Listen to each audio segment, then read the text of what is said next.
Welcome back, folks. Another episode, a little less action-packed this week, but we still got to discuss one thing that's been creeping in my mind, which is this whole Tom Dundon. Is his name Tom? Tom Dundon? Carolina Hurricanes owner. If you guys aren't familiar with what happened, it's causing quite the ruckus around the league right now. He decided to put his wife and I believe his 4 children's names engraved on the cup. And the problem that people have with this is apparently, and I need to get this fella's name. There was a trainer. What's his name? Trainer? Bob Gorman. Right? Let's see. Bob Gorman? Hold on, I don't know. Believe it was Bob Gorman. Longtime trainer for the Carolina Hurricanes. I actually believe that he had been with the organization so long that they were actually the Hartford Whalers when he first got hired. So an all-time legend for the Canes. And apparently his name got left out because I believe there's a limit, like 50 names or something like that. And he just ended up getting the shit end of the stick. And who took one of his names? Well, would have been one of Dundon's kids. People have a huge issue with this. I've thought about it from about every angle that I could. But before I speak on the situation, I'd like to hear what your opinion is, Lars. I hope you have.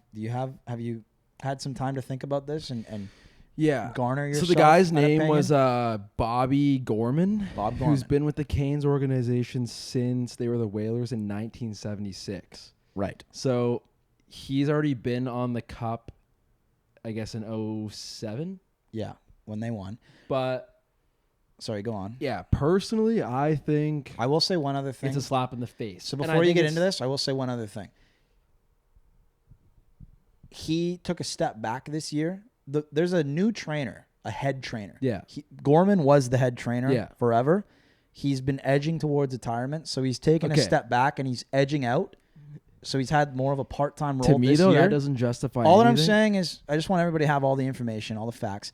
Apparently this year he had more of a part-time role. He had been edging away from the team going towards retirement. Okay, what did Tom Dundon's kid I'm just saying, have to do with we'll get into that, but the head trainer, the actual head trainer on paper for the Canes was on the Cup. Okay. Just so we got But all I'm just the saying, facts like, on the table. even if this guy had now you can give me your opinion. If this guy even had a part-time role, I still think he deserves to be on it 1,000,000 times out of 10 over Tom Dundon's kids. So what's your opinion on Tom then? What do you? I personally think I wouldn't have had a problem. Open your heart. I wouldn't have had a problem if he decided to put the whole Dundon family at the bottom. But to me, it was extremely insulting, just the placement of them being at the top. Well, the thing that I'm confused about is that typical standard practice to have the owner names at the top? No, because it was unique when I saw it. So listen to this. The NHL put XXX over Basil Pocklington's name. Father of then Oilers owner Peter Pocklington, when they learned he had no affiliation with the team. How is this different? So the NHL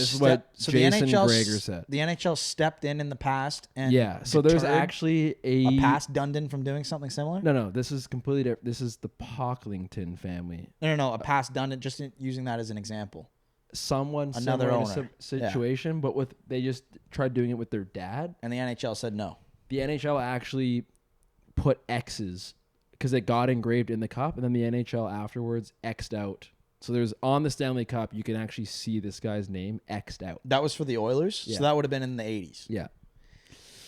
So new management in the NHL is one thing. Yeah. Well, back to my thing. I was just saying, like, I think the placement of it, I think to have all of them at the top, I think that to me is the biggest slap in the face to everybody that's like part of that organization, because I heard people's takes and I heard people saying, oh, well, when he came in, he like really turned the whole Canes around. And I respect that, but I don't like how it's just like Dundon. And then it's like none of those guys, like, sure, the owner, Tom Dundon, I think he deserves to be on there. But the fact that his kids and shit are on there over fucking Jordan Stahl. Yeah. Well, they're not on there. But I just mean like the fact that like before seniority, because I Jordan looked, Stahl. it's not. It has nothing to do with alphabetical order. I'm pretty sure. No, I know he's got the family name at the top. To me, it's like about seniority, and yeah. Well, look, I just think it's bad. It's a complicated situation because obviously, you look at that and you're just like, why would you even want to do that? You know what I mean? Like it's not tasteful for sure. No. I don't know. I just thought it was like the only thing that I would say, because I looked into this guy after I saw this, I was like, what? He's got his whole family line on the name before anybody on the team. Let me look into this guy. Who is this fella? So I looked into him. He had a really cool come up, apparently. He was like an analytic He's a self-made guy. He's Yeah. a self-made guy. He made his money, I think, in the... Was it to do with analytics? No, it was in the mortgage lending business, something like that. I don't know.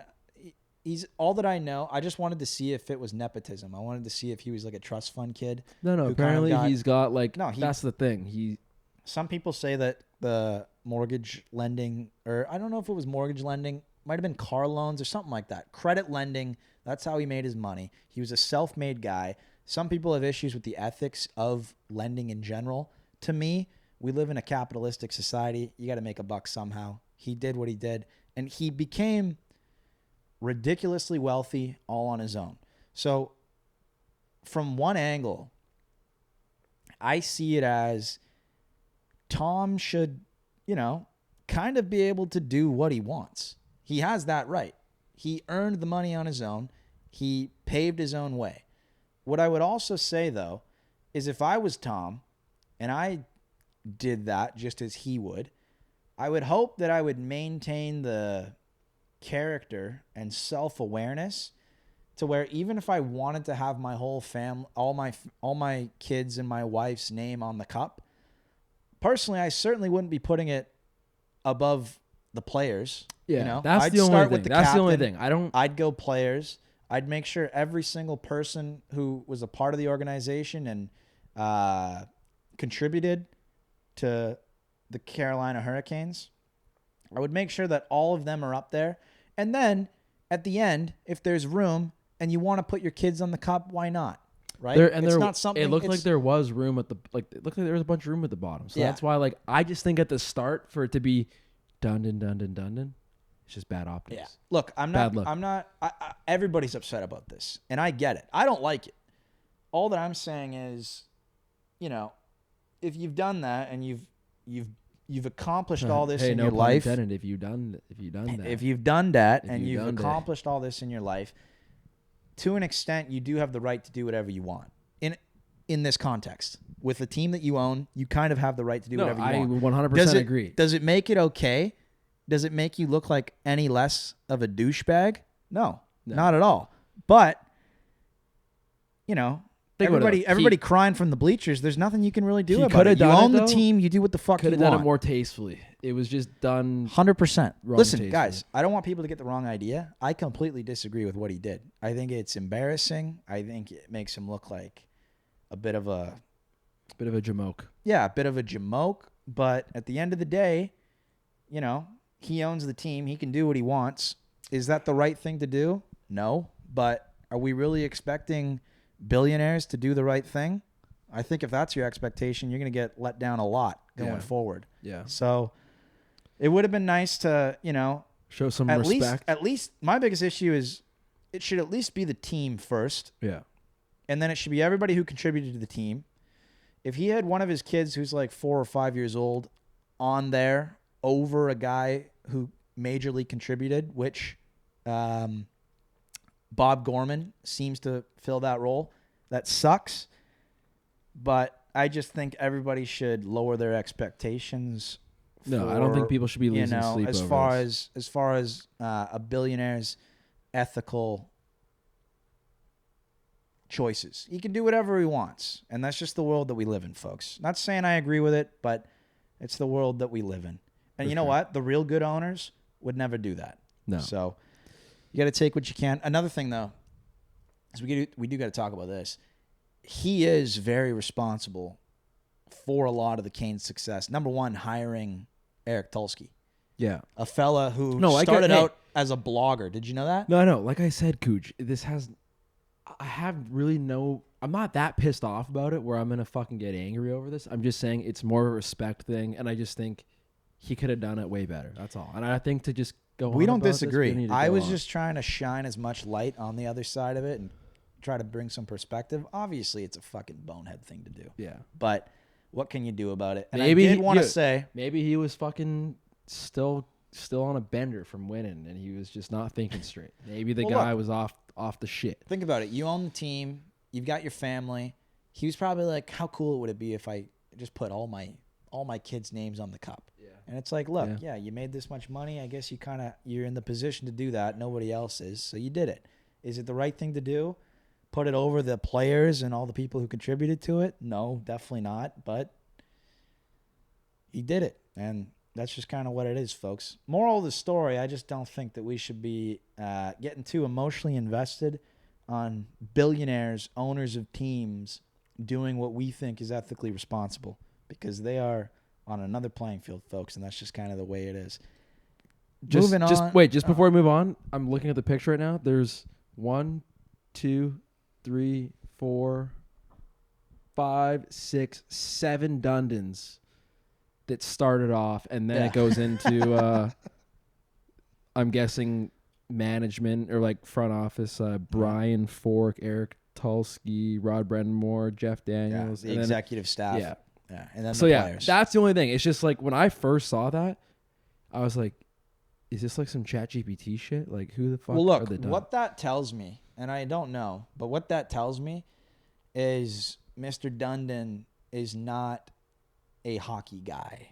No. In the full meaning of what he that doesn't represents. understand No. like the He's not a bred and born and living through his soul hockey guy. Because if you were, you would know that is not what you should do. It's not the right move. No. You put the players first, or even I'm okay if you put the executive staff first. Personally, I think it should be the captain first, players, executive staff, then him and his family if there's room. Yeah. But no. But yeah, let's move on. Is what it is. Next thing I want to talk about, and this is actually pretty interesting. So there's been some rumors around the league that executives are starting to get almost as pissed off, probably even more pissed off than the fans are with these no-move clause fiascos, them being negotiated into contracts, and then players requesting trades. What executives have been coming out incognito saying, nobody's came out and So said it. when you say executives, are you own. talking like GMs. players, agents? GMs. GMs. Agents don't want this. No. Agents are the ones that are negotiating these no-move clause. But what GMs are saying is, well, you know what? It's pretty fucking bullshit if you're getting a no-move clause negotiated into your contract, a total benefit to you. It handicaps the team. Yeah. If you're going to do that and then 4 or 5 years later request a trade, all of your rights through the no move should be voided. Basically what that means is if you negotiate a contract and you have a no move clause in your contract and 2 years later you request a trade, you shouldn't have the right to dictate where you go. Because your very contract is all about protecting your rights to stay where you are. So if you end up requesting a trade, your right should be voided. That's what the execs and the GMs are arguing. I just want to, because I actually don't really know much about this at all. So if you think you can explain this to me. I hope I explained that well. Even though it's not, I'm a little buzzed. Maybe let's just pretend for Dylan Larkin's. I'll use you as an example. No, use Dylan Larkin as an example for me. Okay, so it's like Larkin. So when Larkin's contract is getting negotiated, he signed, let's just say, a 7-year no movement clause. For all we know, trade his clause. agent was like, "Listen, we're not signing this deal. We want more money unless we get the no move clause because Dylan wants to stay here. Whatever. Yeah. Dylan wants the no move clause. Yeah. So it's like a huge benefit for them. If Dylan gets the no move clause and everything's agreed upon, whatever, 7 years times 9, whatever it is, no move clause. But then Dylan decides that he wants a trade 3 years into that, he is basically infringing on the contract. I see. Right? He negotiated a no move clause for himself. Yeah. Now he's requesting a trade. And you're saying the executives though just want it to be like, if you want to request a trade, it's like your no movement clause is then goes out the door. And we can ship you wherever the fuck we want. Because it was a part of the contract. Yeah. The whole point of the contract is a no move. And you're saying that the agents, just because you want to leave, the agents want to keep their players protected, where it gives them like the Quinn Hughes situation where he gave a kind of, he had a no movement clause, but he was like, hey, Vancouver, I'm cool with getting traded to these 5 teams. It was a little bit less of a fuck show than the whole Dylan Larkin or Werenski thing, you could maybe say, where it was like these small teams of like just either trade me to Tampa, Dallas. Well, look, these super teams. That's what you're saying, right?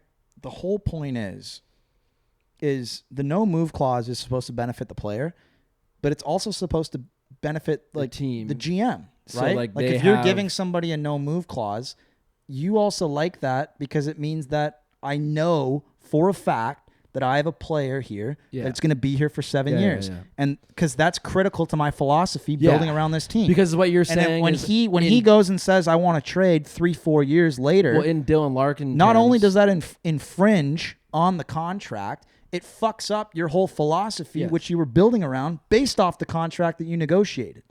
That's the point. Yes. It fucks everything up. Simply put, you're saying Dylan Larkin requests trade. He says, hey, Stevie, it's either Dallas, Vegas, or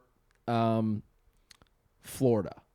I'm just saying. Yeah. So that's what's happening. Yes. But then so you're saying in the executive's eyes, DUI, he just wants that shit gone, and then it's like that no movement clause goes fully out the door, and it's like, I'm going to trade you wherever the fuck I want to trade you. I'm not saying that it's Steve who's saying this. No. All we know is that there's executives saying if a player requests a trade with a no move clause, it's infringing directly on the contract, and the no move clause should be completely voided, which means they don't get to select where they go. Yes.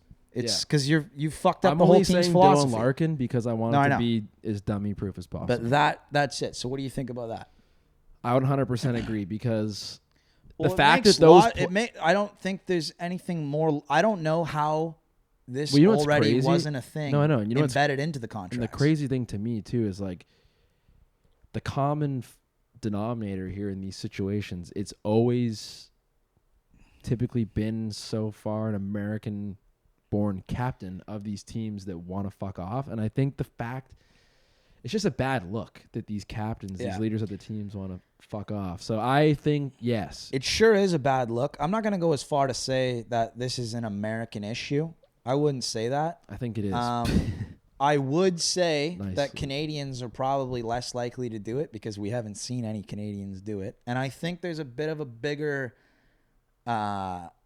emotional and psychological toll that Canadian captains hold, just because I don't think this is outlandish to say. I think hockey lives in Canadians' hearts a little deeper than it could ever live in not just American hearts, but there's a lot of Americans that love hockey and stuff, but the truth is you guys like football and baseball more than hockey. I just think being a captain, whether it's an American team or any team in the NHL for a Canadian kid, I don't know this for sure, but I have the suspicion that they probably take that responsibility a lot more intensely just because that's the culture that you grow up in as a Canadian kid playing hockey. It doesn't start in the NHL. It's in junior. It's in fucking minor hockey. It's in fucking house league. The tough thing being a captain of your team really means something. And the tough thing too is it's these Canadian players that are leaders on these teams. They're giving it all to the Americans. Like I almost think eventually, what do you mean giving it all to the Americans? Like I mean, they're not giving up on America. They're not giving up on their American teams that they're playing for, like the same way that they wouldn't, because it's and honestly, you know what? No, I'm exaggerating. The city that they represent is irrelevant. It's about the principle of being the captain of a hockey team. And I'm just talking specifically, I guess, in this term, I guess, about Brady and Quinn specifically, because they're the only captains other than like the fucking noise about Matthews wanting to maybe move. Mm-hmm. I don't think he does. I don't think Matthews does. I'm starting to look at Matthews a little differently lately. I'm not sure why. Well, because honestly, dude, the Chakinator, that guy fucking, he did some damage, like good damage. Like he really improved their team. Well, look, when I made that video, when he picked up Bobby, I said, the next thing this guy needs to do is figure out how to address this bottom six. Because he had like Gruel and fucking, I don't know, Dakota Joshua. That's what we're going to do, actually. We're going to roll into your thing here. Pull out the tilted beers right now. Okay. Why? We're going to do this. We're going to, only this one time, we're going to do a free segment called the tilted, what did you want to call it? Crake Take. Oh, you ready for this? Yeah. Okay, So finally. Well, guys, here, listen. Let me tee it off then. No, here. We're just going to go in it. You can explain it after. But we're going to start this thing where apparently I do a take. Hey, you got to let me explain it because I came up with the segment. This is a new segment, guys. Brought to you by Tilted. That I came up with, and we're going to call it Craig's Takes. Okay? So he can bring 1, he can bring 2, he can bring 3. He can bring as many as he wants. I just want him to bring one hot take to the show every week, and we'll discuss it. I don't know what it's going to be. I'm going to be finding out at the same time you guys are. So let's hear what this week's Craig's Take is, brought to you by Phillips Lager. Okay, so this is my take, talking about Toronto right now and the improvements that Chakinator made. This is my hot take. I kind of brought it up in the last podcast. I'm going to double down on it, but I'm going to add something to it. Okay. My take is that I truly think Gavin McKenna is going to put up 70 points this year. I think he's going to win the Calder. And I think the Toronto Maple Leafs make it out of the first round. That is my hot take of the week. And I'm a Toronto hater. Wow. Okay. How long did you think about that? What went into this? Not much. Walk me through your process. Well, here, I'll walk you through my process here.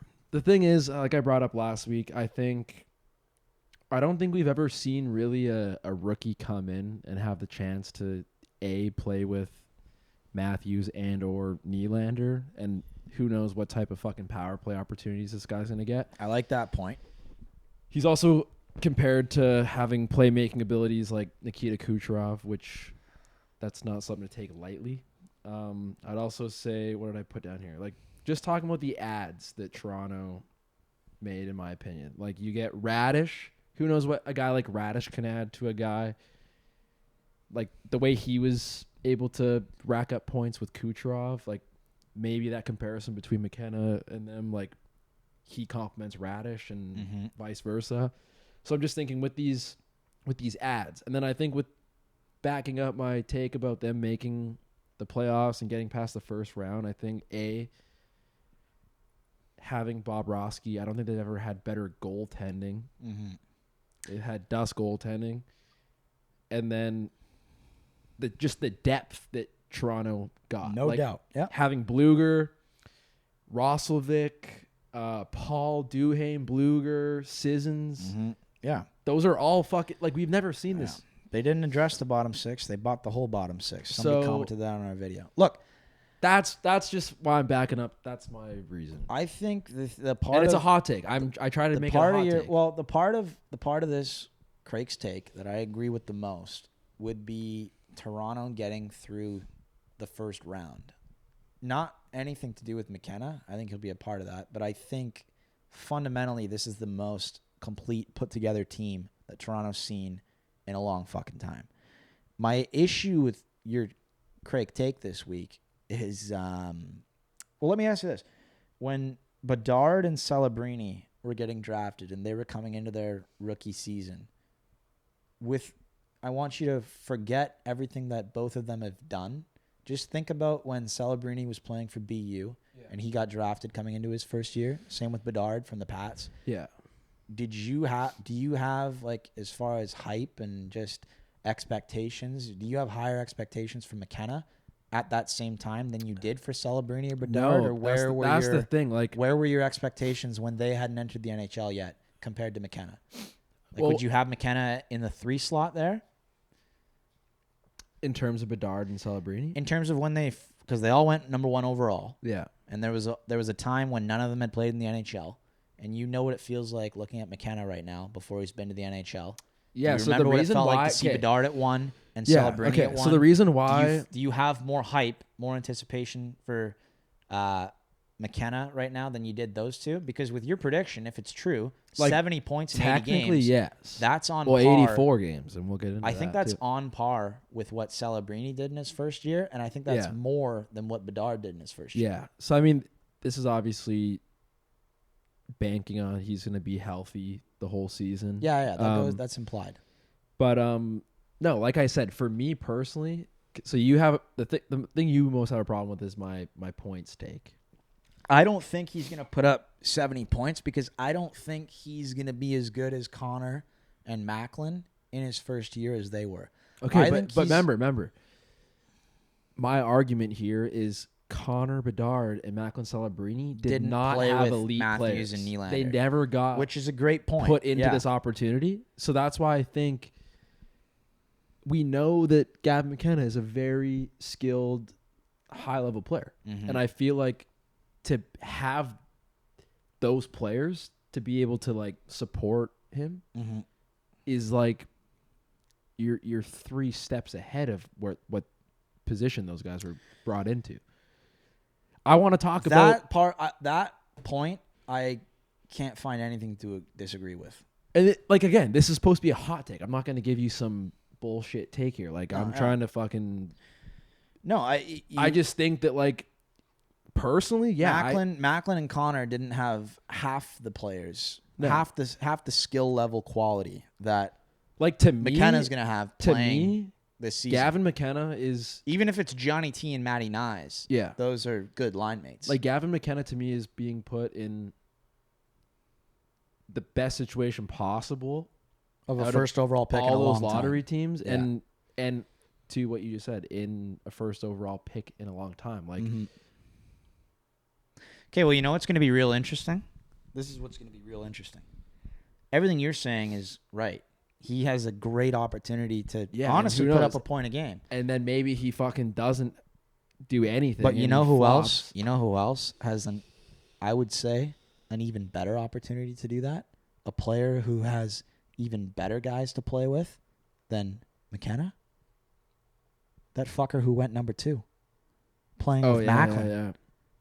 No, I know. And so that's what I was going to say. That's like playing with Crosby in his 3rd season. Yeah, and Stenberg's that's what Stenberg's stepping into. And he's people say he's actually more NHL ready than Gavin McKenna. If it was me, I would go as far to say that I think Stenberg is going to put up more points than McKenna because I think he's going to play on Mac's left wing. Yeah, with Will Smith on the right. Contributed for how many points? Macklin put up 100 points last year. But how much percentage of the Sharks' points? It was something kind of crazy. High. It was high. Ridiculous. It was high. And that was his sophomore. So think about what he's going to be doing this year. Yeah. He's going to have Stenberg on his left. As good as Matthews and Nylander are, that's definitely not going to be the line. No. Nylander and Matthews don't even usually play together. No. So if it's going to probably be Will Smith, Stenberg. Well, it'll be Will Smith, Stenberg, and Celebrini. And Celebrini. That's what it should be. For the Leafs perspective, I think it's probably going to be McKenna, Matthews, and Nyes. That's what I think the line's going to be. See, the thing is, because Johnny T plays with But you know what I don't like about that is that I hate a full line of lefties. Yeah, I don't like that either. I don't like that. Nylander is right. Yeah. But I just mean, like, is there not a... Oh, you're talking about the first line. Yeah. Nice. Is there not a guy you could throw on the right side there, maybe? Well, you could throw Nylander on the right wing. It's just, for whatever reason... Actually, who's our righty? They don't usually play together. But, I don't know. Hiller might try it. That's their new coach. He might try it out. Hiller, Matthews, and McKenna will be a very fucking interesting line if they try that out. Yeah. Very fucking interesting. Talking about, like, can we move on from this take? Yeah. I mean, like I said, guys, you can give it to me in the comments. I don't give a fuck. Yeah, I'm curious what people think. But I would say I think Stenberg has a better opportunity to put up more points just because I'm not sure where Matthews is with his game. Dude, who knows? I mean, this draft, people were hyping the fuck up. So, who knows? Maybe Gavin McKenna could put up 70 points and Stenberg can put up more than 70 points. You never fucking know. Like, these guys are. Well, look, put it this way: if Stenberg's going to play on Mac's left wing and Mac's going to do another 100-point season, it's not crazy to assume that if Stenberg's playing with him all year, he at least puts up 70, at least in a facilitary role. But we'll see. We'll see. I wanted It's to gonna be talk about Chicago. I just wanted to quickly talk about Chicago and touch on the Bedard thing. I think it sucks a lot of balls for the people in Chicago because, like, it looked really good last year, what we saw from Connor Bedard, and then he got hurt, and obviously that kept him out of the Olympics and yada, yada, yada. But then he chooses not to go play for the World Cup of Hockey in the summer again. He wants to train again by himself, and I feel like it sucks because I feel like that's what really helped Macklin Celebrini become who he is, truthfully. Just getting him to go play with Sid and these fucking guys in the summer when you're supposed to not be fucking doing shit. And sure enough, fucking Bedard doing a little drill, and you see the video how he just kind of fucking tripped over the guy's leg. And his shoulder went out. And our boy fucking Seb, he's had bitch of an problems. injury, guys. It sucks. Bitch of an injury. I will say I'm very concerned with an injury like that. There's two injuries that I hate: anything to do with the shoulder and anything to do with the ACL. Yeah, I hate those injuries. Yeah, same. Shoulder injury is no fucking joke, and obviously I hope that he gets through it. But I would be lying to you guys if I didn't say that I was seriously concerned about. Here, Look, put it this way: if there's anybody who can get through it, it's Connor Bedard. But What? he's got I don't know about that. He's a gamer. He wants it. He wants to be the guy. But this is going to be a very, very fucking serious hurdle to get through. Yeah. Shoulder injuries are no joke. Okay, so Even when you come back, you're not quite the same. they're starting off the season with that. Yeah. Number 2, At least they got Bo. something that I wanted to talk about. It's just like it's crazy to me. Like I think they have in my notes here. I think it's about 32 million cap space right now, and I think that's without them signing Connor Bedard right now. Mm-hmm. They have 29.3 in cap space. Okay. To me, I mean, I think having Bowen Byram, that ad is huge for them because I feel like now to have Byram on your top pair and is it Levshinov? Yeah. I think that plays is right like side, I think that's a really good like top pair to build around. But I really wonder if they just kept that pick and then made better signings that maybe didn't cost as much as the Bowen Byram re-sign. I just wonder if I just wonder what that team would look like right now, maybe going through free agency, because to me it's just like for a team that has a high caliber player like Bedard and then you got the Frondell now. Mm-hmm. To me, they seem like they're going to be one of the worst teams in the league again. Well, they will be. They will be. And but especially with, I wouldn't have said that without the injury, but without Bedard, they're definitely going to be one of the worst teams in the league because Mojo's going to be off. The only positive, though, which is a real positive, you actually have a few positives. Without Bedard in the number one center spot for at least, the first month and a half or 2 months or something like that? 4 months. 4 months to start the season? Or maybe it's out 4 months now. I don't know. I personally think he's going to come back in December. I think he's scheduled to come back in November. So, he'll miss a month. Regardless, the point applies. You're starting the season without your guy. So Mojo's going to be off.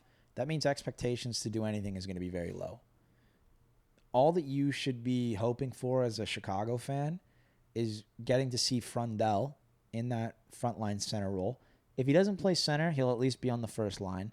You'll also be looking forward to seeing Kantsarov up there. He should also be playing on the first line. And it's going to be interesting to see Byram doing what he can do.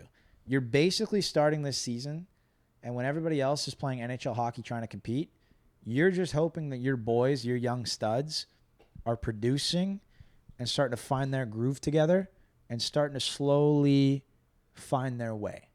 Like, everybody's trying to find their way on the Chicago team right now. Byram trying to find his way into a number one defenseman role. Let's see if he can do that. Fuck the wins, fuck the losses. Let's see if he can do that. I think Cancerov Bowen Byram should become a I player think in he this will league. be. Frundell should become a player in this league. Those are the things that you're going to want to be watching. Korchinski, can he step up and start being somebody? Fucking Vlasic, what's his role? For a Chicago fan, it's not necessarily about the wins and the losses, especially without Bedard in the lineup. It's about who can these guys become. That's the lens that I would be looking at it through. And then when Bedard comes back, best case scenario. This is best case scenario. And I'm saying this is highly unlikely because I think you guys are going to finish low. Best case scenario is the team all rallies around the fact that Bedard's out and they all overperform expectations like some buffalo sauce from last year sort of thing. Bedard comes back feeling good, steps into a room that's already at least a little bit above 500, and maybe you can do something magical. But I wouldn't expect much. I would just be happy if Byram figures out how to run the blue line and be a number one. If Kanserov can do well, Frundell can do well. Byram's a really sick player. Nazar, hopefully he can take another step. They got other guys too. Fucking Boisvert. They got a bunch of young kids.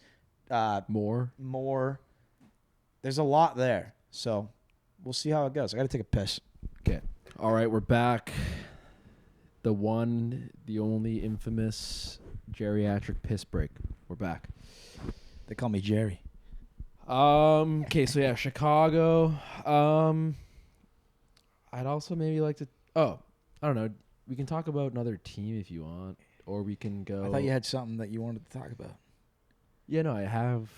Do you want to go into like some of the new rules? I kind of wish maybe we went into that when we were talking about the other shit. But hey, everybody loves a good rule book segment. Come on. But no, there was some interesting. Give me the rules. There's some interesting things when I was looking at the new rules that are coming in this season. I mean, 84 regular season games this year, and then don't like that.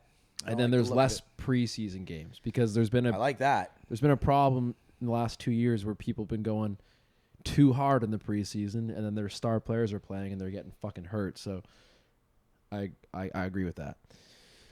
This is something that I thought was really interesting.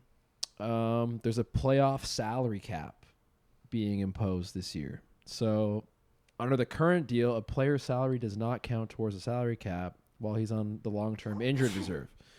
This has allowed teams to spend that money on other players during the regular season and then playoffs, activate injured players when they exceed the salary cap. Blah, blah, blah. So under this new rule, the way that like kind of the Vegases and you could argue maybe the Floridas and those people, how they've been operating in the playoffs, that is now going to be coming to an end, and there will be a salary cap in the playoffs coming up. So the LTIR trick is no more? It's the loophole's closed. So that's the first thing. This is one thing that I don't know how many people understand this one, but there's no more paper transactions happening this year. So I'll talk in Vancouver terms right now for us. Let's just say they called up Arshdeep Bains. Mm-hmm. They would call him up for a game, and then they would send him down right away because they didn't want him counting towards a salary cap. So you can't do that now, where you can constantly be like moving people up and down from the AHL to the NHL to balance the books.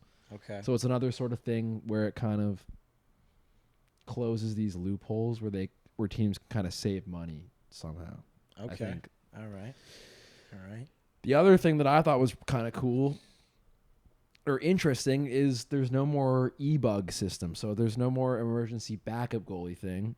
So we have a buddy who was an e-bug for the Canucks. What are they going to do? So now is what they want to do is it will now be team employees that are approved by the league. So they can't have. So Bob Gorman's going to be stepping No, so listen, they can't have NHL experience, nor can have played 80 or more games of professional hockey experience. Can't? They cannot have played 80 games professional. So what? They want me in the pipes? So let's just say this. If you worked for the Vancouver Canucks organization and you played goalie, you can't. They would allow. No, you couldn't just play 80. You couldn't be a professional goalie. You'd have to maybe play junior A or like So you can't play pro any level. no. Okay. Wow. Why? I don't know, but it says they can't have NHL experience, nor can they have played professional hockey in the prior 3 seasons. This could prove, especially Well, Hendo could still do it. yes, but he would Played have to college. be hired on as an employee of the Canucks. Oh, he'd have to be an employee. Because it goes, this could prove especially useful for practices and morning skates with the e-bug suiting up for those sessions to allow more rest for the starter over the course of the season. Okay, I see. All right. So you can't have the guy from Carolina, the Zamboni driver. Like, that shit can't happen anymore. Okay. Well, that's interesting. Is that it? That's all the Those rules? were the 3 things that I thought Holy were fuck. just cool to bring up about. Okay, well, that's interesting. The only thing I don't like is the 84. I don't like seeing 84. I don't like what that does to the stats. You know, it fucks everything up, right? Do you like... Because new records getting set, well, now everything's different because there's 84 games instead of 82. And I know it's a small difference, but it still matters. You know what I mean? Yeah, but I think it's because, A, there's 32 teams in the league now, and B, I think they're trying really hard to add more teams to come in. Like, I think, you know, they said, was it Houston? And then there's talks about Atlanta again. So it makes sense because if they add more teams, you know. But Okay. Well, that's just what I wanted to talk about that. there's only one last thing I want to talk about before we don't have much time. We might only be able to do like one question here. Well, we can do one question and then... I do want to talk about one thing. Did you see Frank Saravalli getting into it with I think it was Leo's agent? I saw something about that. So But apparently, look this up. I don't know what... Just look it up. Look up Frank Saravalli something. Frank Saravalli agent Coluffle. Apparently, Frank was the agent came out and said, you know what? I don't even want to butcher this. I just want to read it. Just read it. Oh, I don't he was beefing with Dan Milstein. Can you read it? So Dan Milstein Is Leo's agent. No, he's Minchikov. Oh, so, Minchikov's agent. So Okay. Milstein is the guy who essentially represents all the sick Russian players. Right. He's got a thing called, I think, Red Star. So just read the tweet. Walk people through it. Because I thought this was pretty funny. Okay, so it's I think there. Oh, here. So there was a tweet from NHL Rumor Report saying Frank Saravalli regarding Ducks Pavel Minchikov. After that, Leo Carlson offer sheet came down. Minchikov's agent Dan Milstein was literally calling teams, asking them if they would be willing to put together an offer sheet. Yada yada yada. As per Frank Saravalli, I guess. Right. Wait. So summarize what what Milstein just said. And then so this is what NHL Rumor Report. And then Okay. Dan Milstein replied to that tweet saying, busted wide open. Turns out my day job is calling GMs, begging for offer sheets on my own guy. Yeah. Then hiding it so well, apparently nobody noticed except some insider. Appreciate the investigative work. Really, Pulitzer's season is coming or whatever. Then Frank goes, Chirping Frank. yeah, then Frank goes, hi, Dan. I wasn't criticizing you, merely reporting a fact that you called the team to solicit an offer sheet for your client. Hashtag you get a gold star. Did I strike a nerve? By the way, I never knew that you would be considered a best-selling author by self-publishing. Bravo. And that was kind of that, I think. That's not Frank's first time, though. He was beefing our Vancouver But I will native say, Michael Bublé. It's not his first time. what was the agent's name? What's his name? Dan Milstein. Milstein. Trying to get other teams to offer sheet my boy. I'd be doing the same thing in his shoes. Yeah. It's fucking leverage. Dan Milstein, Why wouldn't you be doing that? you know, he's... I also don't think there's anything wrong with Frank reporting that. And I don't think there's anything wrong with Milstein admitting that that's what he was doing. I think if you're a good agent, you should be incentivizing teams to offer sheet your boy. Yeah. Even if you don't want to sign with them, use that as leverage with Verbeek. It Actually, just here, makes sense to me. let's do this last thing on this topic of the Anaheim Ducks. Obviously, Leo Carlson, they match his offer sheet. Mhm. it kind of leaves They got them in some a serious problems to address. leaves them in a tough position for. Actually, no. It's going to put them in a tough position regardless, because I think they're going to have to put Cutter on a sort of bridge deal just for like a year or two type of thing. They need to sign Cutter right now, and then they need to sign Beckett, Seneca next but year. I looked, and in my notes here, I think it's Kreider and Kaloran and both Kaloran getting paid 6.5. but they're done next Toronto's year. getting Like paid they're off the 4 or books. 5. They're off the books next year. Okay, so when's Vetrano's deal up then? Because that might make the most sense to move. Keep and in the shitty mind, part about that is Vetrano had a sick year. Not last year, okay, but maybe here, the year before. guess He what? scored a People shit ton of goals. Some people don't know this. Vetrano signed His value's in the dirt right now. No, but he signed a very unique deal where it was like I think on the books it doesn't count super heavily. Don't quote me on this. I don't think it counts heavily to their salary cap. It's almost like a Shohei Ohtani type of deal where like the futures payment. it's like a future. No, you're thing. right. Yeah. So like yeah, I actually don't think it might not be that bad. Like he's not making that much to the point where I feel like it's in the. I know what you're talking about. I wish I could explain this better, but there's some guys in the NHL who instead of getting paid like normally, upfront, like regular guys, like Leo Carlson right now, he's getting a severely upfront heavy contract. So if somebody's making $4 million a year, I wish I could explain this better. I'm sorry, guys, but I know that if their AAV is $4 million a year, there's a way that you can negotiate your contract to where, let's say you're getting paid $4 million.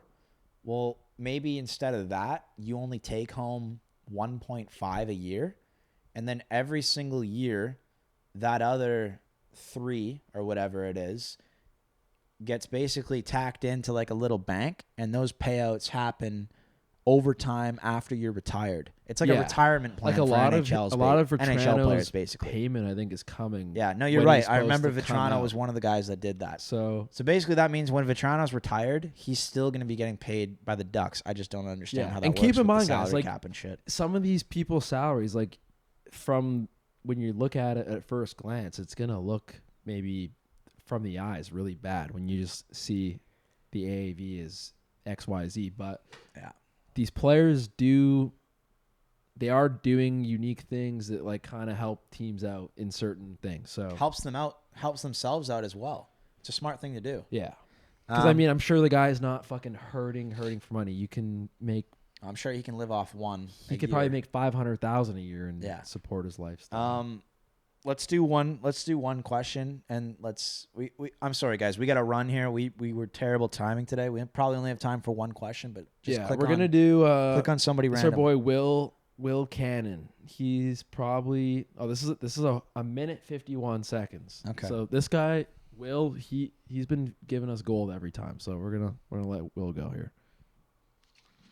Hey boys, I got a couple hot takes on my mind. We'll start with Anaheim. So other than the Leo Carlson offer sheet, what the fuck are they doing with McTavish and Zellweger? Am I the only guy thinking this? I think Zellweger's a good young defenseman, boys. I don't know why they gave him away for so fucking cheap. Admittedly, I don't watch a lot of Ducks hockey, but, I think that McTavish kid has almost like a prime JT Miller potential. And I get he wasn't probably playing well. I don't know. I wasn't watching him too closely, but I don't know why the fuck you give up on a kid like that so early. It makes no sense to me. Now look at their team. They look fucking a lot shittier than they were. My second hot take is out in Canucks land. I think we need to understand who the fuck we're drafting. I'm seeing a lot of blame thrown at this kid, Jonathan Lecker-Mackey, for not being a 200-foot player. And hey, look, guys, I understand being responsible defensively, but you didn't draft the kid to be a fucking Selke winner or a play driver. I look at this kid when we drafted him, and I think, this guy could be a top 6, 30, 35 goal-scoring complimentary winger. Could be a good half-wall guy on the PP, but he needs good players to play with him. That's what this guy is. And I don't know why we're so confused. He's not finding any success playing 5 minutes a night with whoever the fuck guys like Teddy Bluger. Throw the kid up there. It was never the kid's fucking fault. Okay, yo, Will. So I'm going to say this on the line, though. So true. Will gives us the best takes every time. I would actually love to have Will, maybe, if you're from Vancouver, Will, hit us up. So true. Hit us up. I'd actually love to maybe have you fucking pull up here. Would you fucking be cool with that? Yeah. Both points are so true. Like the... Okay, wait. Let's start with the Anaheim Let's start with Anaheim. thing. Yeah. I've been saying, and you know this. Yeah. I've been saying my biggest comparison to McTavish, I think, is JT Miller. I've been saying that forever. The way their demeanor on the ice, I don't know. I think they show similarities. Like They are. And you know what? JT was a fucking pigeon in the league until he hit his 30s. He didn't become a real player until he hit his JT Miller 30s. didn't become JT Miller until he became a Vancouver Canuck. Yeah. Yeah. And got the role because he was on a really stacked Which kind of Tampa Bay makes team. me want to talk about the Blues because I think that's what McTavish is going to become over there. Yeah. But Well, because think about it. in general, I just want to say this one thing about the Ducks. Like, all of Verbeek's decisions, letting Zellweger go, letting McTavish go, these are all decisions assuming that he's going to be signing Leo for like 11 or 12. So I think as soon as that offer sheet came in, his control over the philosophy and the construction of what he was trying to do with the club all went to shit. Zellweger at 3 or whatever he's getting paid right now looks amazing. McTavish, what the fuck does he make? The same thing that Killorn would be making? 6'5"? Kreider? Did he sign or did they only trade for his right? I don't know. But I think that's what he's in that range. I think Verbeek had a certain idea of where he wanted to take the team. And then he got offer sheeted. All of his cash got stolen out of his pockets, and now he's standing there with his dick in his hand. Just in general, moving on from McTavish, as young as he is, sucks. On top of that, what the fuck was even the return? Like, what did they even get back for him? 2 first-round picks or something. I don't know why a team that just knocked out the Edmonton Oilers last year would want to give a guy like McTavish for that return. But I don't know. Verbeek's got his own mind. Personally, I think it's because he knew. I think they shifted their focus to like the Carlson, the Cutter, the Seneca. Like, you can't have. The truth is, you can't have all these players and. Well, I don't understand. Even before the offer sheet, I don't understand why you'd rather have Killorn or Kreider at 6'5" over McTavish at 6'5". I don't get it. I don't understand the thought process. I guess maybe if you were going to make an argument, it would be that Killorn and Kreider are more contributing to. Well, they actually bigger contributors to playoff hockey like next year. Doesn't Anaheim have some good prospects though, like that McQueen kid and stuff? Isn't that McQueen guy good? Yeah, or is he just hyped up? Like, cause I don't know. It's too early to say. I mean, there's something there, but I mean, he's not going to be. I mean, dude, he's not going to be a Beckett Seneca. He was completely taken off the board. Like, that guy wasn't supposed to get drafted. Was it at 2nd or 3rd? He went third. Yeah. Like, he wasn't supposed to go there. No. So maybe Anaheim's drafting. Maybe they know how to draft fucking diamonds in the rough. Yeah, I don't know. It's hard to get a read on what Verbeek's thinking.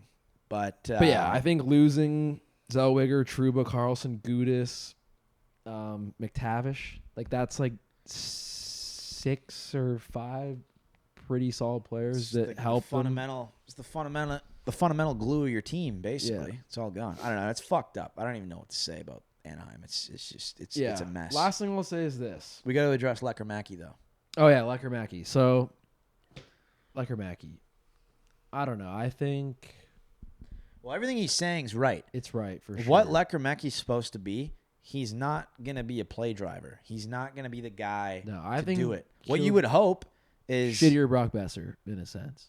Well, literally, he is. He should be a better Brock Besser. That's what he should be. He should be. But you need a guy like elite Elias Pettersson to access that. What you were saying about like when he's playing with guys like Teddy Bluger, like third, fourth line roles, of course he's not going to be impressing people. But the funny thing is, he even scores amazing goals in those roles in like a very low key way. He is a fucking sniper. Like he is a pure sniper. I think he's definitely a shooter. Useful. The only thing I would say is with this new direction of where the Canucks are, I'm not even sure where he fits into the lineup. Like everything is so mumbled jumbled and fucked up. I don't even know. Like put it this way, if the Canucks aren't going to utilize him in the top 6 this year, I don't see the point in stringing him along anymore. I think he'd be better off going to a place like Chicago or San Jose where he can actually get a top 6 role with some real fucking players and then become somebody. Because I don't know who he has here in Van that can actually help him get out of his shell. How about this? What if, not that he's a centerman, but like let's just say they do move on from PD and Besser and stuff, and they really commit to a full. Well, if they commit to him in a top 6 role with a young centerman who can play, then fuck yeah, let him. Well, grow right up. now, let him grow up. Who do you think? Who would be a second line? Well, you would winger? You would need, in order for it to make sense to keep Lekkermäki, in my opinion, either Pettersson comes back to who he was and you play him with Pettersson on the top line, or you sell Pettersson and your first and second line are all guys who are sub 23 years old. You play Rossi with Lekkermäki and fucking... Actually, that's what I was going to say. If we do... Somebody else if who's Vancouver young on the left does wing, move on from PD, do you think Rossi has true potential to be a number 1 centerman? No. Do you think he I is think a he true has, number 2? Like if he can... Maybe. He might be a true number 2. Yeah. Or maybe not like a true... Like a... Well, when you ask me that, I think in terms of cup-winning teams, it's hard for me to envision Rossi being your second a first or second line center on a cup-winning team. But he's also very young. He's only 23 or 24, so maybe he could become that. But I'm just saying, like maybe I think he could be a guy that Lekkermäki could develop alongside with. But I don't know. The Canucks are really in shambles, man. It'd be nice if Pettersson could come back to who he was and step back into that role. Play Lek with him. My second hot take. This was gonna be one of my hot takes, but I was like, it's too much of a homer hot take. I'm optimistic that PD might be able to like impress us a little bit. I think just with the whole bullshit of all the JT Miller, the Quinn Hughes shit, not to mention him and his wife having 2 miscarriages. Like we're all fucking human beings. I think that shit fucking sucks. Like they had 2 miscarriages. Like, jeez. Let's be real. I don't care if you're the most mentally tough person in the world or not. Like that's still gonna fuck with you. That's awful. Like that's the one thing I think people forget is that these hockey players are just all regular people like Kuj and I and yourself. And I don't think PD's maybe the most mentally tough person to begin with from just as an outsider. So I could see that shit kind of fucking with him a little bit. It would fuck with anybody. So it's a shitty. I'm optimistic that he's going to be able to like. It's brutal circumstance. I feel like he's going to. I want to be a believer and I want to put it out into the universe. I think Petey's going to. I'm not saying this guy's going to put up 100 points, but I feel like he might be able to get close to like. I'd be happy if you put a point a game, maybe. I think you can just with like no noise. It's like we're going into this new. Sort of thing. It'll just be like, let's have fun. We suck. Yada yada yada. Okay, so. We gotta go, folks. We did this back to back. We're gonna keep doing this every week. As long as there's things to talk about, we'll keep doing it. So thank you guys very much for watching. Stay tuned for the drops. Yeah, I'm wearing the hat. Lars isn't wearing anything. But yeah, we'll leave it at that. And then we're going to try to do every Monday too. Every Monday morning, we're going to drop these things. Right now, we're just doing them on YouTube, but we'll get them on Spotify, and then I had to find a way to get this shit on like Apple Music or podcast or whatever. And then thank you guys for watching. We'll see you next week. All love.